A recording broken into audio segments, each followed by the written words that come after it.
Hello दोस्तों, welcome to PW only IAS. देखिए, UPSC CSE 2023 का प्रीलिम्स बिल्कुल नज़दीक में है। ठीक है, और जैसा कि हम बिल्कुल कोशिश कर रहे हैं कि 2023 हम प्रीलिम्स को अच्छे से क्लियर करें। ठीक है ना। आप सभी इस बात को जानते भी हो कि हमारा बिल्कुल बहुत अलग अलग इनिशिएटिव्स के थ्रू हमने इसको करने की कोशिश करी है। अब बहुत सारे स्टूडेंट्स मेरे से पूछ रहे थे कि सर, हमने चीज़ें पढ़ तो काफ़ी सारी चीज़ें ली, पर एग्जाम के टाइम पर हमारी क्या स्ट्रेटजी रहनी चाहिए। उस दिन जब हम पेपर अटेम्प्ट करेंगे तो एग्जाम को हम कैसे स्ट्रेटजाइज करें ताकि हम मैक्सिमम से मैक्सिमम मार्क्स यहाँ पर लेकर आ पाए। ये कहीं ना कहीं आज के सेशन में हम डिस्कस करेंगे। क्लियर हुआ? चलिए ठीक है। अब एक बात रियलाइज करो, होता क्या है ना, एग्जाम के अंदर टोटल मैं मान के चलता हूँ 3 सेक्शंस होते हैं।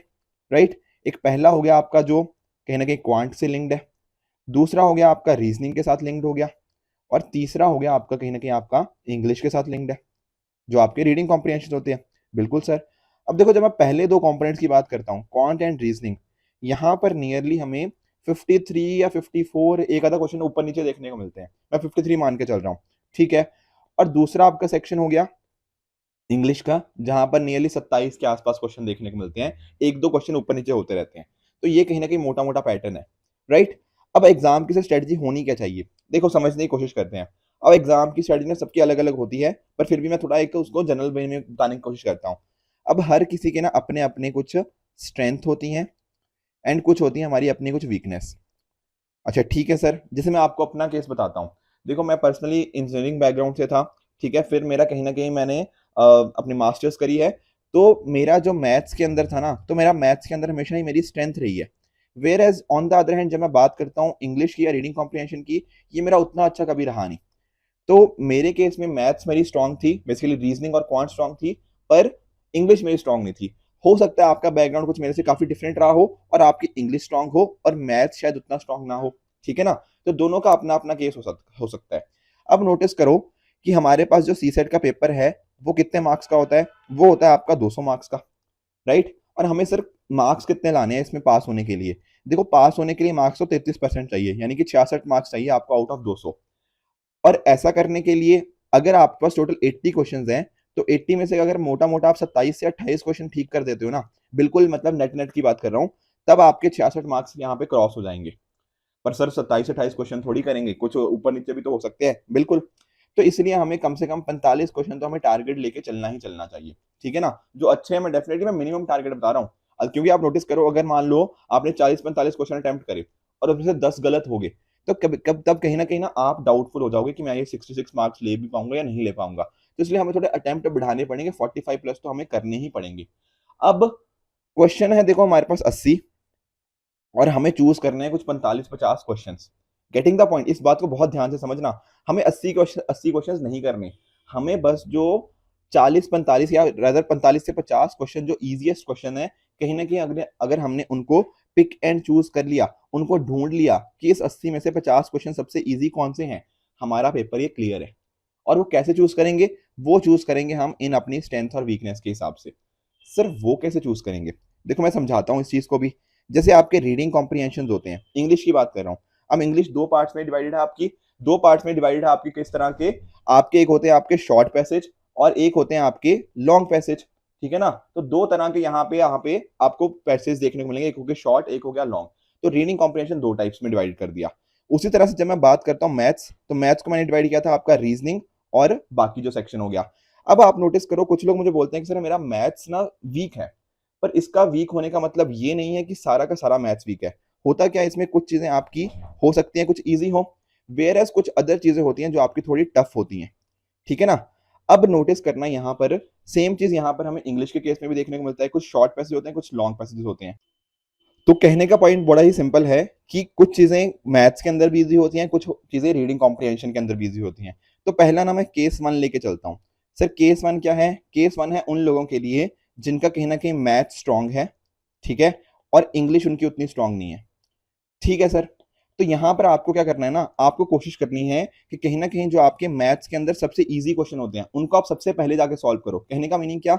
मान लो जैसे ना, कई बार आप नोटिस करना, मैथ्स के अंदर जो रीजनिंग के क्वेश्चन आते हैं ना, वो रिलेटिवली इजी रहते हैं जनरली। ठीक है। तो आप पेपर स्टार्ट कर सकते हो अपना रीजनिंग के क्वेश्चंस को अटेम्प्ट करते हुए। क्यों कर ऐसा बता रहा हूं? क्योंकि पहली बात तो आपका मैथ स्ट्रांग है। दूसरा, रीजनिंग क्वेश्चन इजी भी होते हैं, तो जैसे ही आप इनको सॉल्व करने की कोशिश करोगे ना, there is a high chance कि आप इनको सॉल्व कर ले जाओगे, और वहीं से आपका कुछ कॉन्फिडेंस भी बिल्ड होगा कि हाँ यार मैं क्वेश्चन सॉल्व कर पा रहा हूँ। उसी तरह से फिर रीजनिंग के बाद जो क्वांट के रिगार्डिंग जो इजी क्वेश्चन होंगे, कहीं ना कहीं आप उनको सॉल्व कर लो। ठीक है, तो यहाँ पर आपने ना मैथ से स्टार्ट किया जो आपका स्ट्रॉन्ग एरिया था, एंड कुछ जो इजी क्वेश्चन थे या मॉडरेट क्वेश्चन थे वो आपने सॉल्व कर लिए। Getting the point. अब आपने थोड़ा सा टाइम स्पेंड किया है यहाँ पे मैथ्स और क्वांट और रीजनिंग के क्वेश्चन को सॉल्व करने के लिए। इसके बाद समझो क्या हुआ, आपका कुछ क्वेश्चन आपने सॉल्व कर लिए। अब आप ना नोटिस करो, आपका इंग्लिश वीक है, पर इंग्लिश वीक होने का मतलब ये नहीं है कि इंग्लिश के अंदर बिल्कुल आपको कुछ नहीं आता। थोड़ा बहुत तो आता है, बिल्कुल बेसिक इंग्लिश तो आती है बिल्कुल। तो आपको क्या करना है ना, इंग्लिश के अंदर मैंने आपको बताया था दो चीजें होती हैं, एक होते हैं आपके शॉर्ट पैसेज, एक होते हैं आपके लॉन्ग पैसेज। आप ना इनमें से कुछ जो शॉर्ट पैसेज जो आपको इजी लगते हैं, आप उनको यहाँ पे सॉल्व कर सकते हो। सर इससे क्या होगा, इससे एटलीस्ट आप इंश्योर कर पाओगे ना, जो बहुत ही इजी क्वेश्चंस थे आपने उनको सॉल्व कर लिया ना, तो that will give you marks. ठीक है ना, कुछ होते हैं ना जो उनको बोलते हैं हम लो हैंगिंग फ्रूट्स हैं, तो इंग्लिश के अंदर भी आपको लो हैंगिंग फ्रूट्स डेफिनेटली देखने को मिलेंगे। तो इस तरह से इंश्योर करना कि आप इस चीज को अच्छे से सॉल्व कर लो। ये थी उन स्टूडेंट्स के लिए स्ट्रेटेजी जिनका कहीं ना कहीं क्वांट या मैथ स्ट्रांग है बट इंग्लिश उतनी स्ट्रांग नहीं है। सर अगर मैं उल्टा हूं, उल्टा मतलब कि मेरी इंग्लिश स्ट्रांग है और मेरा मैथ उतना स्ट्रांग नहीं है, तो आपको क्या करना है, आपको यही सेम चीज करनी है, बस आपको अपना पेपर स्टार्ट करना है इंग्लिश के इजी क्वेश्चन से, यानी कि इंग्लिश के जो शॉर्ट पैसेज जो इजी हैं उनसे सॉल्व करो। फिर आपकी इंग्लिश स्ट्रांग है और आपका मैथ स्ट्रांग नहीं है, इसका मतलब ये नहीं है कि मैथ के अंदर आपको बिल्कुल भी कुछ नहीं आता। मैथ के अंदर भी तो रीजनिंग वाले क्वेश्चन जो थोड़े इजी होते हैं वो तो सॉल्व कर सकते हो, क्वांट के कुछ इजी क्वेश्चन तो डेफिनेटली मिलेंगे ही मिलेंगे ना, उनको सॉल्व कर लो।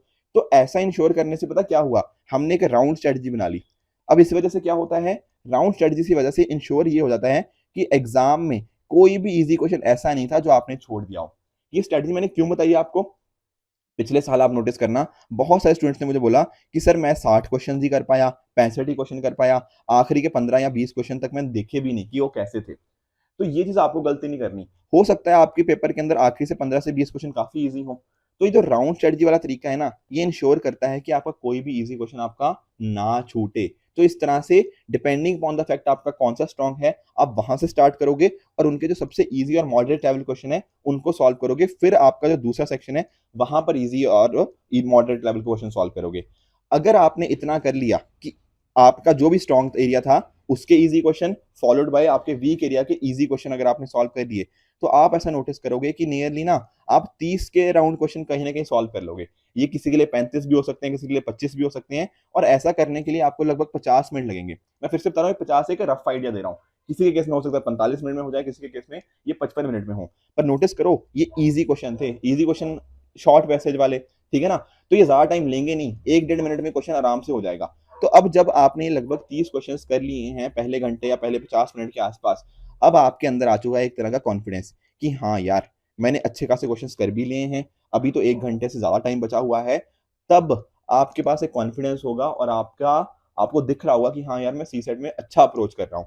तो जब आपका दूसरा घंटा होगा ना, वहां पर भी आपको सेम स्ट्रेटजी अडॉप्ट करनी है। सिर्फ कौन सी स्ट्रेटजी, वही कि जैसे मान लो मेरा क्वांट स्ट्रांग था ना, अब क्वांट के तो मैंने इजी क्वेश्चन तो मैं कर चुका हूँ, अब इसके जो थोड़े मॉडरेट या थोड़े टफ लेवल वाले क्वेश्चन होंगे, अब मैं पहले उनको सॉल्व करूंगा। मान लो वो हो जाते हैं, फिर मैं अपनी इंग्लिश की तरफ बढ़ूंगा, क्योंकि इंग्लिश मेरा वीक एरिया था। अब इंग्लिश के टफ अगर मेरे पास टाइम बचता है तब मैं इनको सॉल्व करूंगा।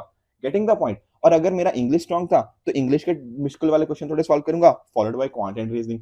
तो इस तरह से आप क्या इंश्योर करो कि पहले अपनी स्ट्रेंथ्स के ऊपर खेलो, जो भी आपका स्ट्रॉन्ग सब्जेक्ट है वहां से स्टार्ट करो, followed by the easy questions of your weak subject. फिर सेकंड राउंड के अंदर क्या करना है, आपका जो स्ट्रॉन्ग एरिया था उसके जो कुछ moderate to tough level question है वो हो गया, एंड लास्टली आपके जो वीक एरिया के जो बाकी क्वेश्चंस है आप उनको सॉल्व करो। ऐसा इंश्योर करने से होता क्या है, कोई भी इजी या मॉडरेट क्वेश्चन आपका नहीं छूटेगा, आप टाइम को अच्छे से यूटिलाइज कर पाओगे, एंड कहीं ना कहीं जो 2 घंटे है ना उनको अच्छे से आप यूटिलाइज करते हुए अपने एग्जाम को क्रैक कर पाओगे। Getting the point. तो इस तरह से आई होप आप समझ पाओगे कि आपको 2 घंटे को कैसे अच्छे से यूटिलाइज करना है।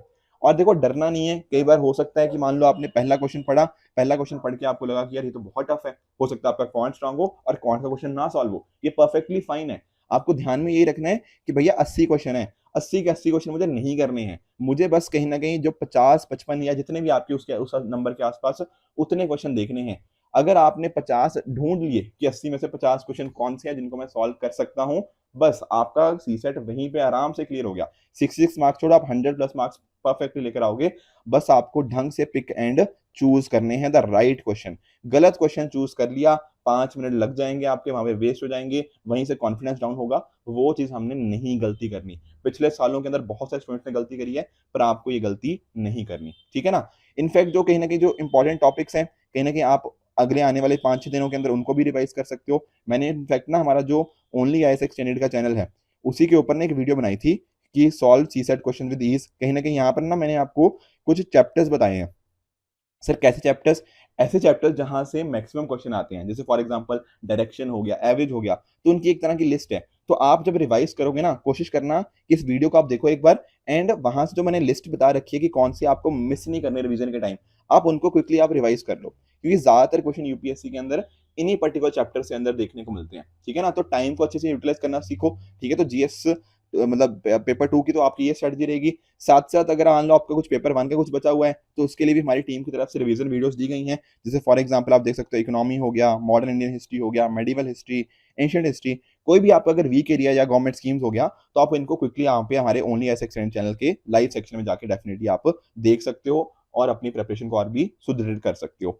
एक इंपॉर्टेंट चीज और भी है, हमारी टीम की तरफ से ना यहाँ पे सीसेट फॉर्मूला बुकलेट को यहाँ पे लॉन्च किया गया है, ठीक है ना। बहुत सारे लोगों ने ऑलरेडी डाउनलोड कर भी रखी है और उसको अच्छे से यूज भी कर रहे हैं। इनफैक्ट पिछले सालों के अंदर कुछ तो टॉपर्स ने भी मुझे बताया है कि उनको ये सीसेट फॉर्मूला बुकलेट बहुत ही हेल्पफुल हुई थी। तो आप पता क्या कर सकते हो, जिस दिन आपका एग्जाम है, तो आपका सुबह 9:30 से 11:30 तो आपका जीएस का एग्जाम होगा, फिर बीच में 3 घंटे का गैप होता है, क्योंकि 2:30 से 4:30 आपका सीसेट का पेपर होगा। उस पर्टिकुलर 3 घंटे के गैप के बीच में ना आप थोड़ा सा इसके ऊपर एक क्विक नजर देख सकते हो कि अच्छा ये फॉर्मुलाज थे उनको, क्योंकि यहाँ पे ना आपको सॉल्व एग्जांपल्स भी देखने को मिल जाएंगी। तो उन पर्टिकुलर फॉर्मुलाज का कैसे आप अप्लाई कर सकते हो क्वेश्चन सॉल्व करने के रिगार्डिंग, ये भी सारी अप्रोच यहाँ पर इस पर्टिकुलर बुकलेट के अंदर दी गई है। तो अगर आपको इस बुकलेट आपको डाउनलोड करनी होगी, तो डेफिनेटली आप हमारे जो चैनल है Telegram channel only as nothing else, उस पर जाके आप इसको डाउनलोड भी कर सकते हो। मैं नीचे कमेंट्स में भी इसका लिंक आपको प्रोवाइड कर दूंगा, ठीक है फ्रेंड्स। तो आई होप आपको आज का सेशन बहुत अच्छे से समझ आया होगा कि कैसे आप उन 2 घंटों को अच्छे से यूटिलाइज कर सकते हो, ताकि अपने एग्जाम को हम यहाँ पे मैक्सिमाइज कर पाए, ठीक है फ्रेंड्स। तो this is for this video. इसी तरह से आप भी अपने एंड पे हार्ड वर्क करते रहिए। Keep working hard. Goodbye and good luck.